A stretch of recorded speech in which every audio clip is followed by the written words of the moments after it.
purpose of this essay is going to be twofold. One, we're going to talk about just Conan in general, but I'm going to recommend a really interesting documentary which occurred after he was fired from NBC. We're not going to revisit the whole fiasco, but I take his side. I think Jay, I understand, right? They needed to get the ratings back up, but I just don't think Jay handled it very well. So I'm on his side, but it's interesting and ironic because this documentary really shows him in a really bad light. In fact, he comes off kind of like a jerk. And if you didn't know his other work, you'd kind of say, well, I don't see what we lost here. Nevertheless, even though it shows mostly his bad side, and that's not intentional, the documentary is trying to frame him in a positive light, but again, because we see him off hours behind the scenes and he just comes off as very self-entitled, very narcissistic. And I understand he was under insane pressure and he wasn't getting the support he needed, but yeah, at moments you're kind of like shocked at just how, I wouldn't say abusive, but just like he just doesn't care about other people. But there it is. So don't ever be like, creative people are such nice people. This documentary, which is a very good one, will disabuse you of that. But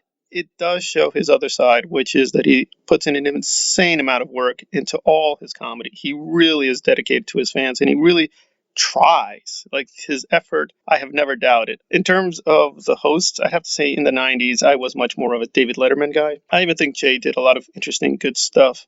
And I don't dislike Conan. I think he's an okay host, and he can do good comedy, right? He wrote for The Simpsons, but I just think as a comedian, he's just not that guy.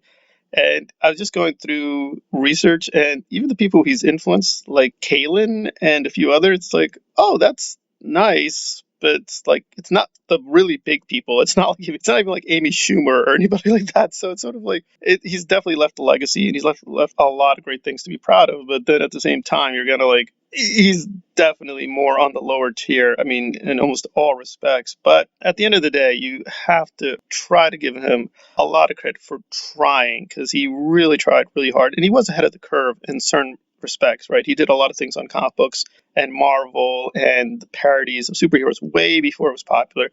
And he also did a lot of first on both his talk shows, not just the NBC show, but the more recent one. But I have to be honest, it was just very erratic. And even now, I just tune in more for Jimmy Fallon and some of the other, quote, network people over him. He's always good when I see him. I mean, he's not a bad performer, but I don't know. I guess he's just very particular. If you're into him, great.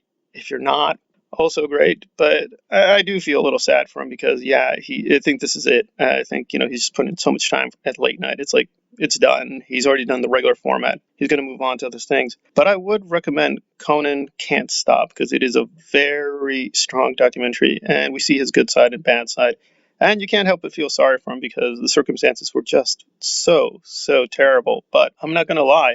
It was really fascinating to see his more, I guess, dark side, and I thought that was what really came out the most. So that was the more fascinating part of it. And but again, it's actually was surprisingly funny with his jokes, but it's very dark, morbid humor, which is not associated with him. So it's like it's a really interesting documentary, and I wish I could say it shows him in a better light. But really, you'd honestly say after this, I can kind of see why you didn't really become as popular as you wanted to. There's still a lot of stuff, and I always meet the strangest people who are his fans, and I'm like, oh wow, you're a Conan person? So Coco has left his impression. He's not my favorite, or I don't think he's the best, honestly, but can't deny his effort. You can't deny his sincerity. It's just a very mixed bag, and I think the documentary gives a very good sample of both him, good and bad, but a little bit more bad than good. All right, this has been Pop Cult Analyzed on the Coco Leaving the Building. Thank you for listening.